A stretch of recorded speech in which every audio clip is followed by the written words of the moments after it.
Ambassador Sanders served as a U.S. ambassador to the Federal Republic of Nigeria and the Economic Community of West African States from 2007 to 2010, and to the Republic of Congo from 2002 to 2005.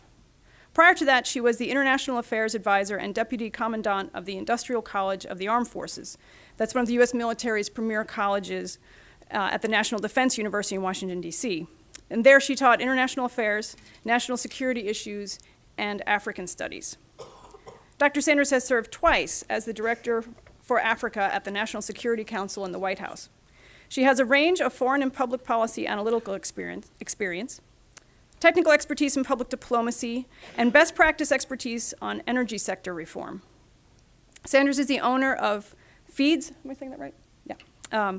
And board chair of Songhai Integrated Farm Systems. That's an African organization that focuses on the key global issues of food security, agriculture, sustainable environment, energy, economics, youth education, and entrepreneurship.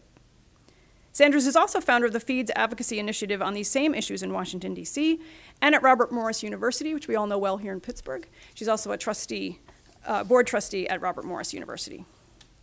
Ambassador Sanders is the recipient of the Joint Chiefs of Staff Civilian Honor Award, one of the highest U.S. military civilian honor awards, 3 State Department Superior Honor Awards, 4 State Department Meritorious Honor Awards, the Presidential Medal of Honor from the President of the Republic of Congo, and was recently inducted into the U.S. National Honor and Scholar Society for her leadership, public service, and academic work.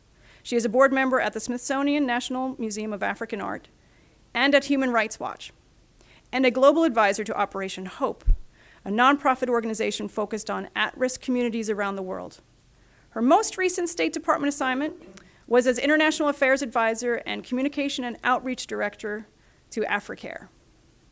Sanders also serves on the United States Export-Import Ban Advisory Committee for Africa, is a member of the United States Trade Representative Committee on Africa as well. She holds a PhD from Robert Morris University, Master of Arts and Master of Science degrees in International Relations, African Studies, and Communication from Ohio University, and a BA in Communication from Hampton University. Dr. Sanders is the author of The Legendary Uli Women of Nigeria, as well as a new book which will be available for you for a signing event immediately following her lecture and before the reception. This book is called The Rise of Africa's Small and Medium-Sized Enterprises, and we'll have the book signing right here. Please join me in welcoming the 2017 CIC Woodrow Wilson Visiting Fellow to the podium and to Duquesne, Ambassador Robin Renee Sanders. Thank you very much.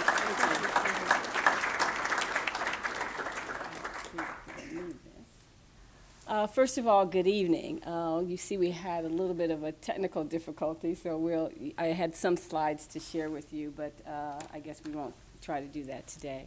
It is a wonderful honor for me to be your 2017 Visiting Scholar under the Woodrow Wilson Fellow Program. I want to thank the Provost and the Dean and the Honors College, and most importantly, all of you students that are here. Some of you have had met in classes that I've taught thus far, and then I have, of course, 2 more days here. I was asked to talk about the U.S.-Africa relationship, particularly in today's global environment. And I was delighted to be able to do that. That's my area of expertise, but it's also a world region that I think is so very important. Because today we are in the midst of a global environment quite different than it was 10 years ago, 5 years ago, or even from this morning if you're following the international news and you saw the terrorist attack that happened in London, downtown London, earlier today. We also live in a global context which I think is a dichotomy. It is one where we have tremendous opportunities through the advancement of technology that help us live our lives longer, better, and certainly differently. But we also live in a world with great insecurity, extreme poverty, with many of humankind living in desperate conditions without the prospects of jobs or any improvement in their quality of life. Many of these challenges are evident not only abroad, but certainly also in some of our communities across the United States.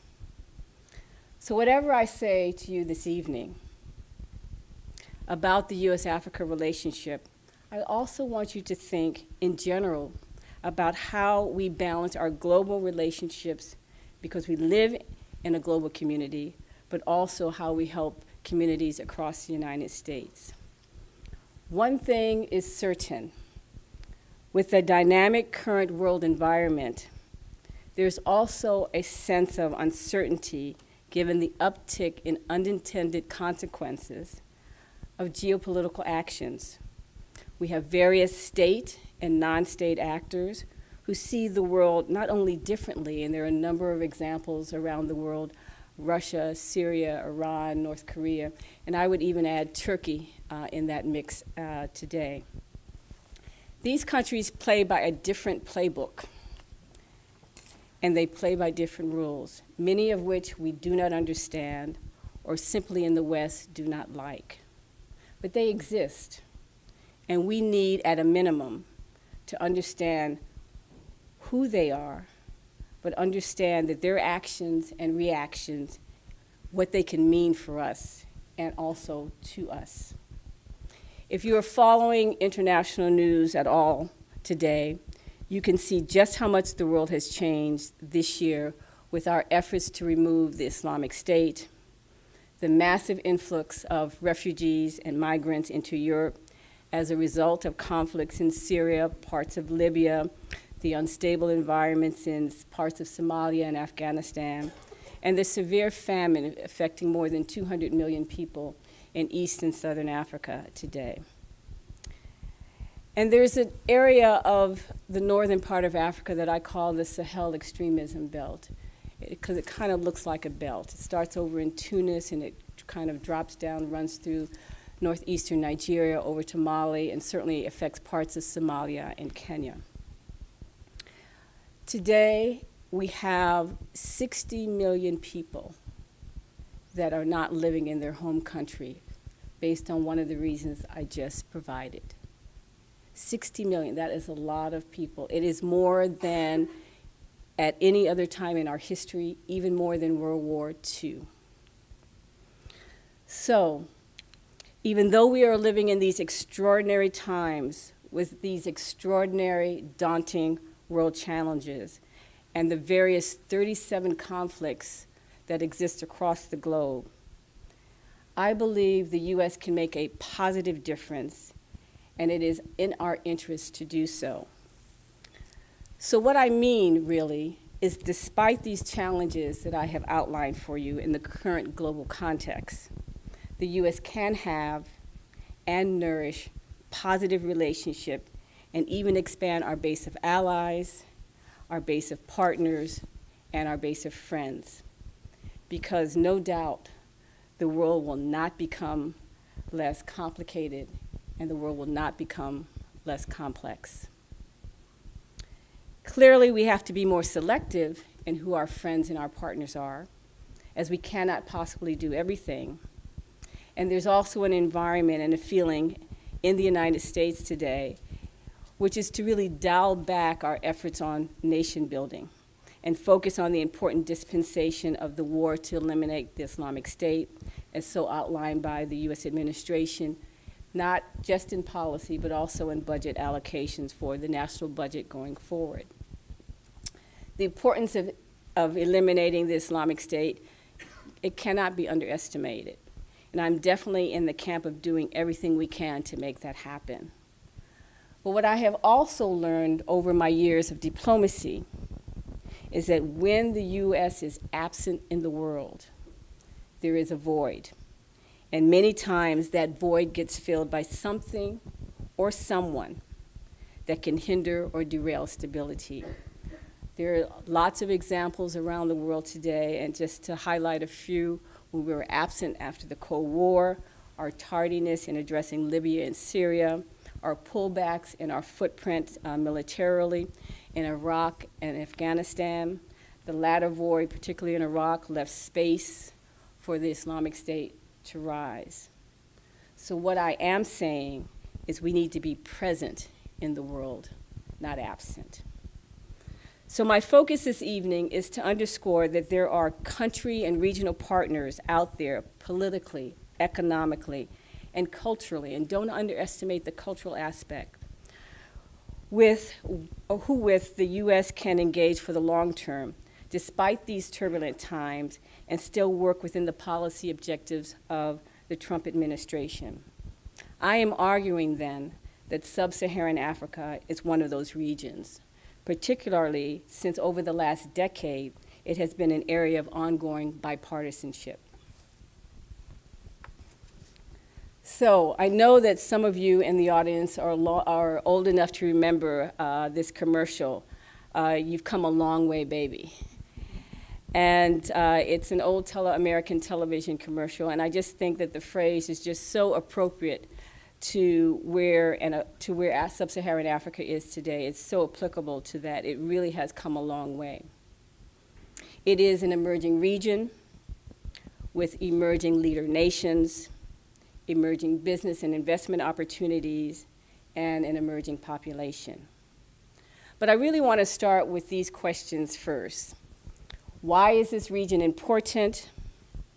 What are the elements of the U.S.-Africa relationship that makes it beneficial to both, not just the U.S., but to both Africa and the U.S.?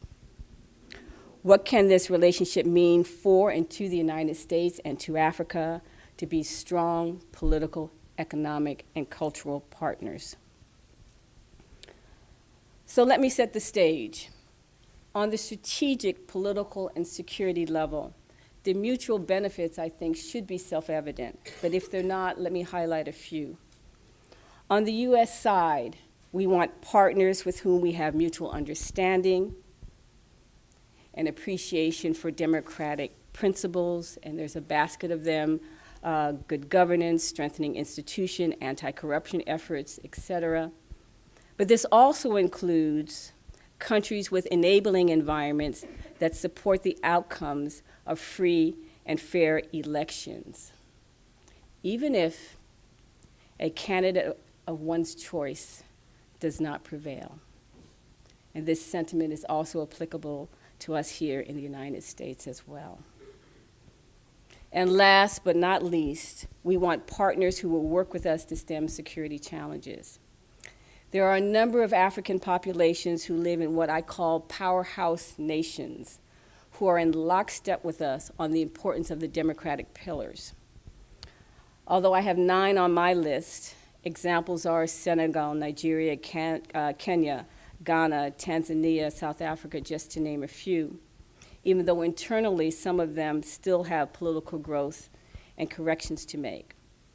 There are other African nations making incredible progress on the democracy front. In fact, on the U.S. government list of 47 sub-Saharan African countries, 37 are following democracy guidelines today. But what may be less evident to you,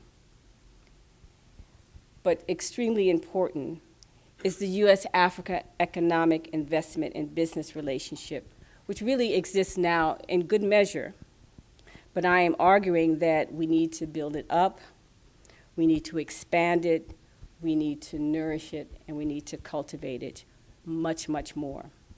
Doing so helps undergird the political, strategic, peace, and security issues I've already noted. So when you talk about the economic side of things, there's a number of things I want to highlight.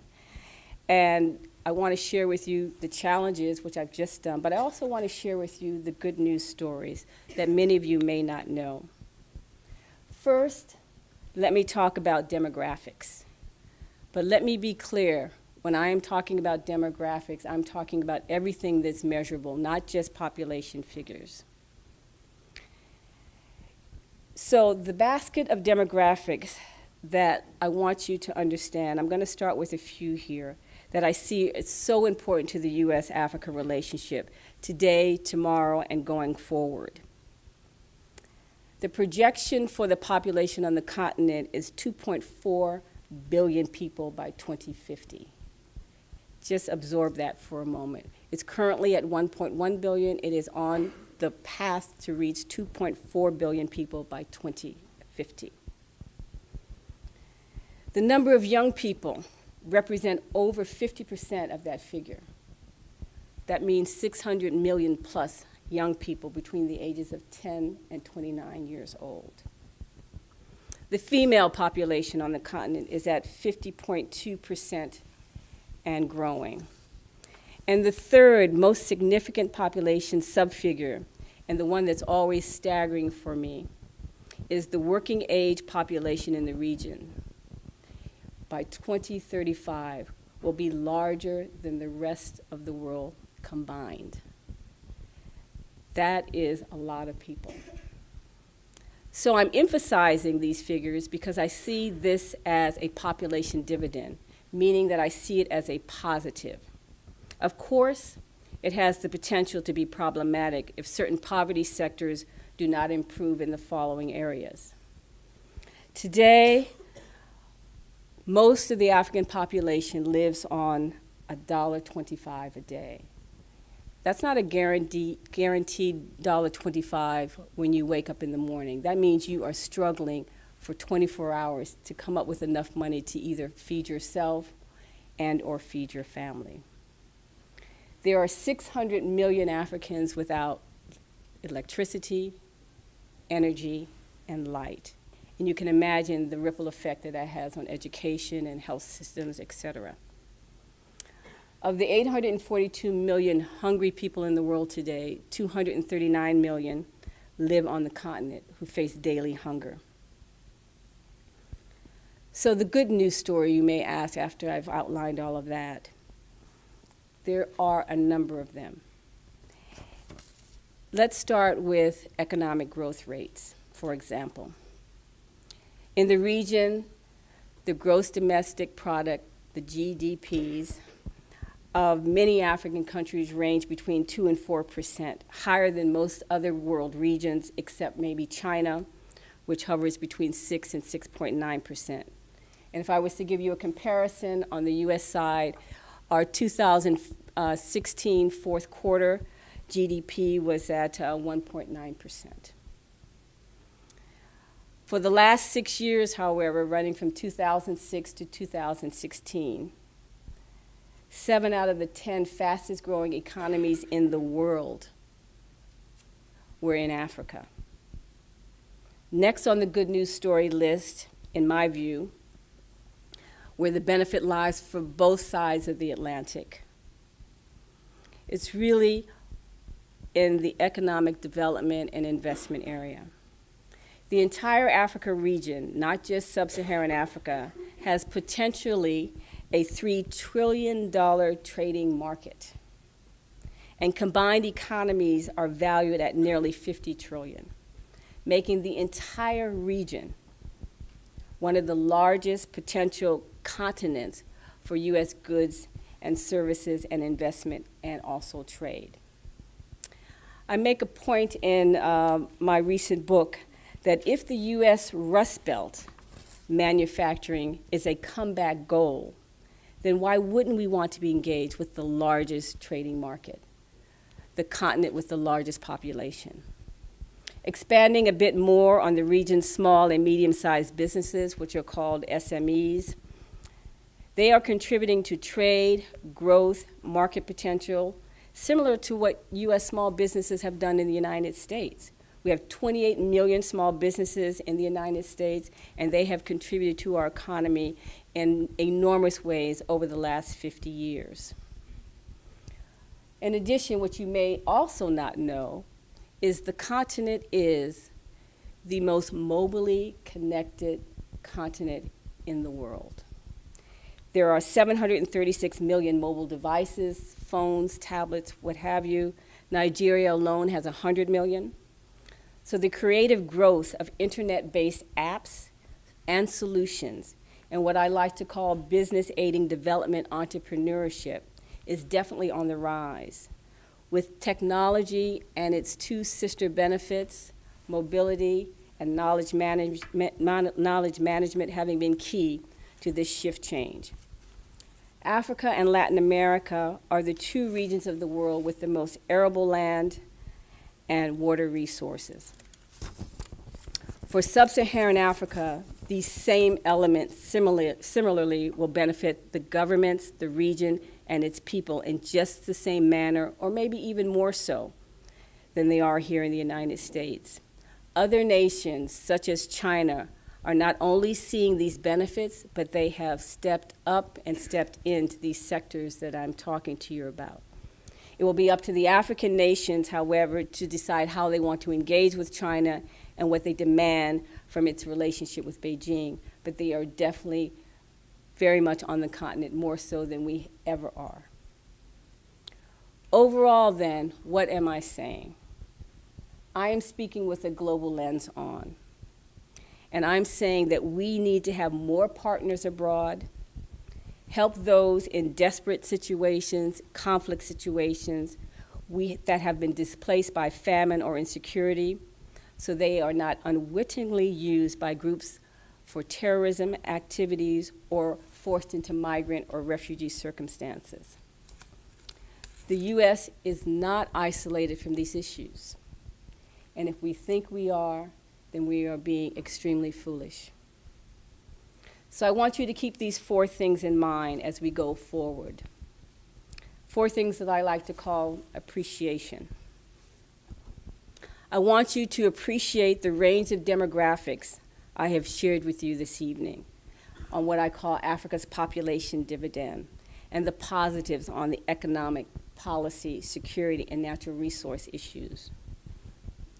Appreciate the importance of the impact of the large generation of young African leaders that are on the cusp of taking leadership. Remember that demographic I gave you on the size of the working age population and the 6 million plus young people between 10 and 29. Because we want them to see us as friends, even if we may differ on policy points from time to time, because friendship is not about lockstep agreement, but it's about mutual respect for each other. And for all of the students that are here in the audience, these will be your peer counterparts across the Atlantic in whatever sector you may decide to work in. And so think about that. Wouldn't you want a friendship, a partnership that's positive as opposed to one that's negative? And finally, on my appreciation list, there are 1.6 million Africans in the diaspora in the United States who are here because they believe in our values and our system while also remaining connected back home. So you may want to say, how do we engage them? In the end, we need to seek to share our values and our principles without appearing heavy-handed.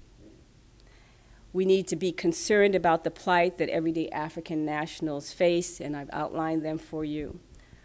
But do not default to the images and the perceptions of Africa in the 1960s, as it is not your history book's Africa today. As the good news stories abound on both the democracy and economic fronts. In sum, as we in the United States see Africa differently, we need to lean forward a bit more to ensure that African nations continue to move up on our list of key places to be fully engaged with at all levels. We want to be fully engaged as allies, as partners, as market partners as well in two-way trade. Most importantly, as a partner with which we share a strong friendship and a vision for the global future. And it is what I will be encouraging the new administration to do. Thank you.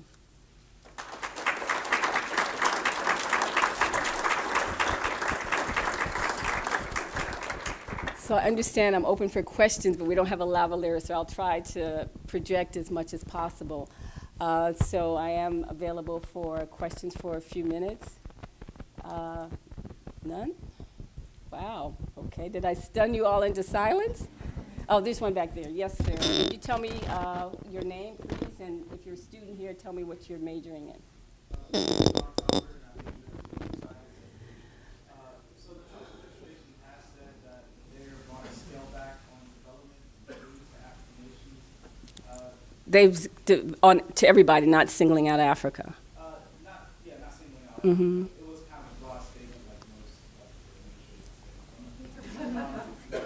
And the reason being was that one of President Trump's advisors said that it was due to corrupt nations in Africa, and that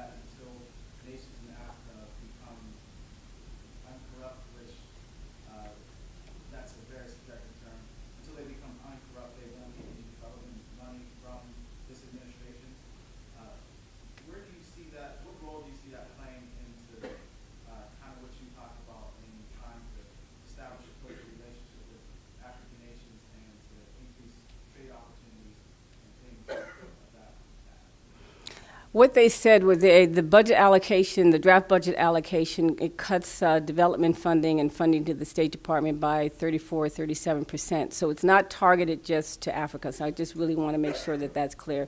It is a straight across the board cut for the Department of State and for USAID, U.S. International Agency for International Development. And so it'll affect our entire development budget.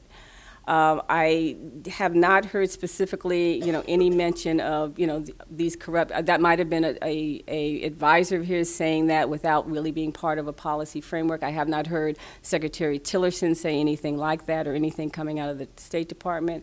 So I'm looking at it in the global context. And what I am saying basically in that global context is if we do that, and remember, this is a draft budget allocation. If we do that, then we really risk changing our ability to be present in the world.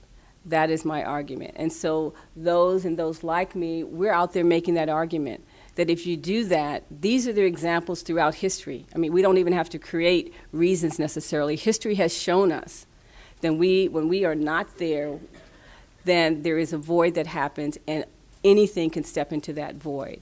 And so those of us who are working on these issues, involved with different groups reaching out to the administration and to members of Congress about how important it is. One of the things I said early on in my remarks is that over the last decade or so, there has been a lot of bipartisanship on Africa. And I anticipate that the members of Congress who have always supported Africa, on both sides of the aisle, will continue to do so because they understand those dynamics. They understand those demographics I gave you, and that's no joke. And so if you're looking at the largest populated continent in the world, and even if you're talking about our job creation here, it doesn't make sense. Because even if we reach our saturation point in the United States of selling goods and services within the United States, you still have to have markets outside that's going to buy your product. So even if you want to eliminate everything else that I've talked about and focus just on the business and economic aspect, which is a big part of the administration, you're going to have to look at where you sell your U.S. goods and services. And if you're having a negative relationship with a continent like Africa, then you're not going to be able to do that. And it doesn't make sense. It's going to have a ripple effect right back here because you're not going to be able to maintain the jobs and the shift in manufacturing that has been underscored as the way to go forward. So, God, quiet room. Yes, ma'am. My name is Lisa Lopez. I'm Yes. a professor here, but I'm a lifelong learner, so I'm a student too. Okay. I do a lot of work in Africa, and one of the things as I was listening to your astute comments and thinking particularly about the fragility of some people there, I can't ignore the issue of climate change and other man-made Right. related disasters. And we know that the poorest people are affected the most severely by climate change. And I'm linking that to our ounces in many places where climate change could really have an impact, a further impact on populations of people that are already very fragile, thus re-affecting the geopolitical aspects. And I'm just interested in any comments that you have about that. I touched on it a bit. I talked about the influx of refugees and the famine issue and the drought issue, and those are directly related to climate change. And so if we're not addressing those issues on climate change, and then you're going to have an increase of not just in refugees fleeing conflict or migrants fleeing conflict, but certainly in migrants and refugees fleeing drought-stricken, famine-stricken areas. So that's why I have it on my checklist that we have got to be focused on people in desperate situations, like famine, like drought areas, in addition to the conflict areas, because you're going to continue to increase the number of people that are on the move. And you have 60 million people living outside their home countries today because of one of those three things. Famine, drought, which is a direct link to climate change, or related to a conflict. Right now, most Americans are probably not paying attention to this, but East and Southern Africa are really just getting wiped out with drought and famine today. You've got refugees from conflicts in Southern Sudan, fleeing into Uganda, putting pressure on another country. So without managing these issues, without looking at the big picture, the big strategic picture, politically, economically, which includes all of these sub-elements, then the complexity of what I talked about is just going to get exacerbated. And if we're absent from that, we're not protected from it because we're absent. And I think that there is a tendency by Americans to think that if we don't deal with it and we're not involved in it, then we're not going to get affected by it. And that's just not, it's foolish and it's just not realistic. The continent of Africa is the continent most affected by climate change, quite frankly. And so we'll need to see what happens with the new administration. There are a lot of naysayers on climate change there. I was asked earlier during my stay here kind of what I thought in general. And I believe in the U.S. system, hands down, 100%. When I say the U.S. system, I mean every element of the U.S. system to play their part in the political and economic process. I believe in the Congress, the judiciary, civil society, non-governmental organizations, the press, everybody to do what they're supposed to do to ensure that we move forward as striving to be a more perfect union. When I used to give discussions in Nigeria in particular, when they were going through their ups and downs of democratic processes, and we had comparisons with the United States, I talked a lot about one of my favorite phrases, striving to be a more perfect union. And as long as we do that as a nation, I think we're going to remain on the right track. It doesn't mean we're not going to stumble from time to time. That's what striving means, that you're not perfect, but you're striving to get there. And I believe in our system, and I believe that we're going to end up on the right side of things. It may take us a while to get there, or we may stumble along the way, but right now I'm still optimistic that we'll be able to get it right. It may not be pretty getting there, and I think it won't be pretty getting there, but I think we will get there. Thank you. Yes, sorry, I didn't see you there. My name's Catherine. I'm an IT and accounting student. I was wondering what you would say the most important relationship that the U.S. should develop with the African continent, like trade or aid or investment. I think it's good not to cherry pick, because Africa, even though it has, recently 55 countries that are part of the African Union, Sub-Saharan Africa, where my area of expertise is 47 countries. And, each country is uniquely different. And I think we tend to have a cookie-cutter approach, thought process when it comes to Africa. And I think it should be, we can have a general approach, but I think it's country-specific. For instance, what we might want to do with Botswana may be more on climate change because they're so far ahead on what they're doing in terms of environmental cohabitation issues with large game and villages. In Nigeria, for instance, we may want to do other things that are more important on the strategic side because of the uptick in Boko Haram and really what we're already doing to help in that area. So I think that broadly, the policy goal lines of being engaged politically, economically, and investment is where we should be on the broad level. And then we look at the country-specific aspects of that. And that's what embassies do. That's what ambassadors and their teams do on the ground. That's what we're responsible for.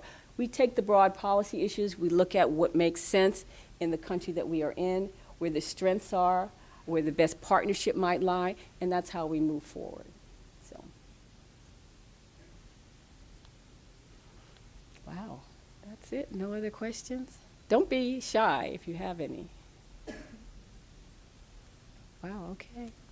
If there's no other questions, thank you so much for your time.